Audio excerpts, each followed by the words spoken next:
Hello, my name is Sarah Cormier, and I am in the Principles of Speech and Communication class. I am currently a junior at Hubbard High School, and my report today is going to be on how American culture has affected how I communicate with others. American culture primarily values freedom, equality, hard work, and individualism. It's because of this. It happened because of historical, philosophical, or economic factors. Individualism is a dominant trait because it tells you to rely on yourself more so than others, not to rely on groups or of the such. American culture has made it difficult for me to ask for help on work, as I'm not used to being able to. I'm used to working by myself and just trying to figure it out as I go. Being able to build up a communicative style based on the type of work I need to do is helpful because I'm not really good at communicating with people. So being able to build one up as I go along with the job I need will help me be able to communicate effectively with the people I need to communicate with as I get older and into my workforce. While being individualistic, there are times where you will need to be in a group, and communicating may be varied to not just verbal communication, but nonverbal communication. Nonverbal communication is also very important in American culture, as a lot of the times Americans can be very blunt or honest with their words, and you may need that nonverbal communication to tell whether they're angry with you or are just trying to make a joke.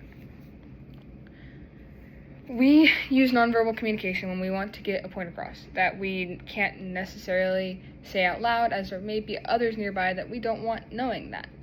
So if I were in a conversation with somebody from a different culture, I likely wouldn't use a lot of nonverbal communication, as I wouldn't want to disrespect their culture by using nonverbal communication if it's not as prominent in their culture as it is in mine. Nonverbal communication isn't just used in one-on-one conversations. It can also be used when you're talking to a large group, such as you're giving a speech to a group of people or giving a report. When you're talking about mass communication, you're talking to a bunch of different type of people, and you want to say not only the type of people in your culture, but you want to appeal to the people of different cultures as well. If you were to put out a message on Facebook for teens, you likely wouldn't reach them. You'd more likely be to reach people of an older age. However, if you were to put it out on a more teen-used app, then you would be able to effectively communicate with your target audience. Even if you know the communication of the culture you're communicating with, you also need to know how they use technology or how their public speaking works.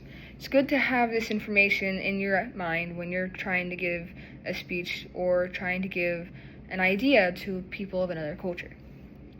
Mass communication has allowed me to give out information to fellow classmates about class projects or requirements about certain topics, and for coaches to get information about games and practice times out to their players in a timely manner.